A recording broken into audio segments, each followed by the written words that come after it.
Hey y'all, and we're back with chapter 3 of Our Kind of People. It's entitled The Black Child Experience, the Right Cotillions, Camps, and Private Schools. As someone who attended private schools from 7th to 12th grade, I can tell you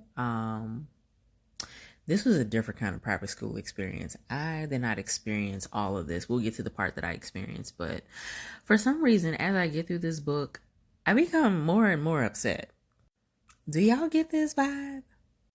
Cause child, I'd be so done after reading every chapter. I need a break. But let's get into it. So the chapter gives me indoctrination vibes and assimilation vibes.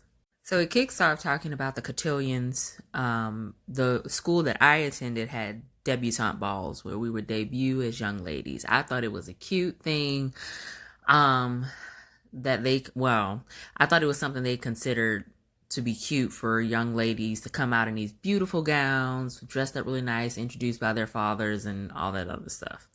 Lo and behold, that is not it. I personally did not go to my debutante ball because I was a senior in high school during Hurricane Katrina, so that got washed away.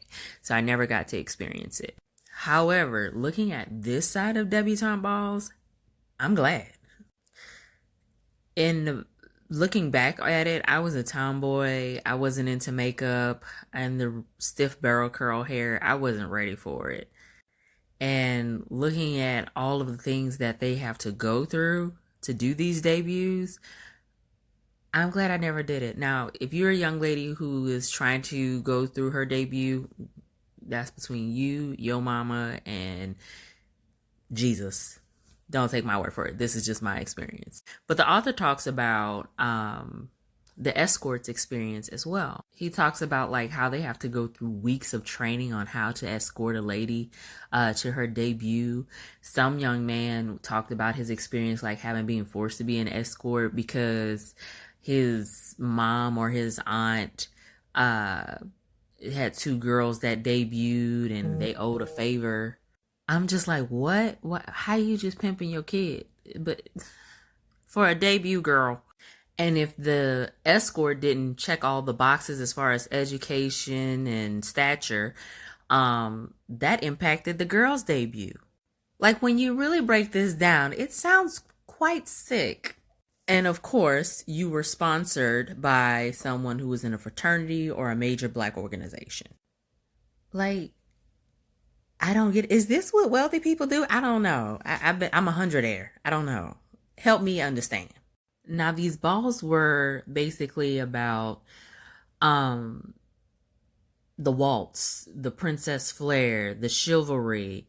It was appearing to be assimilating into white culture, so to speak, but there is also the Black Victorian era, so I get the fine line. And it was rooted in Southern culture. Now, there were some cotillions that were up north, but for the most part, they started to become like a phase out thing and move strictly to the South. Like you could have attended a debutante ball in 2006. Some schools still have them in 2021. They're not as prominent as they used to be, but they are still a thing in the South. Some parents argue that these cotillions and certain experiences through private schools and boarding schools did wonders for like their children's self-esteem and confidence. But I just want to know, what type of confidence did they have? Because they were pushing towards this thing where you volunteer to help those less fortunate, but as we've read in the first two chapters, they look down on the less fortunate while donating to them. So I don't know. Also, due to the decrease in a lot of black debutantes, some were joining white debutantes. And in these cases, it was to fill their black quota. And some black parents argued, what's the point of doing your debut with a white organization? What are you going to do to help the white community? But also, besides throwing your dollars and looking down on black people, what are you doing to help the black community? Think about that. Now, summer camps were also a thing that should have been added to your Jack and Jill experience. One prominent camp that was brought up was Camp Atwater. This was a place for Black elites to be exposed to the non-traditional Black sports. So outside of baseball, basketball, football, all balls, you were exposed to different kinds. You were exposed to soccer, horseback riding, golfing, swimming. Those were non-traditional Black sports. You were also taught African history. You got exposure to being in the orchestra, like things that were not often given to the everyday Black child. Now, after the 1950s, this began to shift, and of course, the Black elites felt like this was a negative thing, but for the regular Black family, they felt like this was decent exposure for Black affluent kids that got exposed to real Black people. So then we shift to private and boarding schools. So private schools were like a requirement amongst the Black elites. There is no way you are going to a public school. And if you were above that level of elites, you were going to a boarding school. Now, going into these schools, they were trying to avoid the harshness of going through integration, having their children being treated differently, and also having a subpar education. Now, some of these private schools that were Black taught what they needed to survive in all white spaces, what was required by a white driven society as far as the education system. But it also taught them to be young ladies and gentlemen. In my translation, assimilation to whiteness. Some of the schools were separated by gender and had the whole thing with the head mistress. It was extremely expensive and very selective.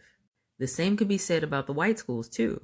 Most Black people who sent their children to boarding schools found that their children who went to the boarding schools had access to information that children who went to public and private schools did not have access to, which, if you think about it, generates to having lack of access to financial gain, social circles, future opportunities. Like, just imagine the school that you go to determines what kind of wealth you're going to attain, what kind of job you're going to have, what kind of future you're going to have, what kind of access your children will have access to. All because of the school you went to. But these Black students who went to these boarding schools that were majority white, found that they were still Black. The book gave an example of a white mother who was enraged that her daughter had a Black roommate and went off saying that, she pays $17,000 a year and it's unacceptable for her to have a daughter who shares a room with a Black girl. So in hindsight, is it really worth it? I don't know, y'all. I think it's very few books that make me feel a certain type of way, but this book has really had me in my feelings.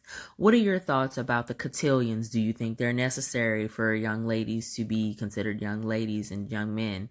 What about the boarding school, the private school experience? I'd love to know your thoughts. Please share them in the comments. I'll be posting all clips together on my IGTV and my YouTube. Thank you guys for watching.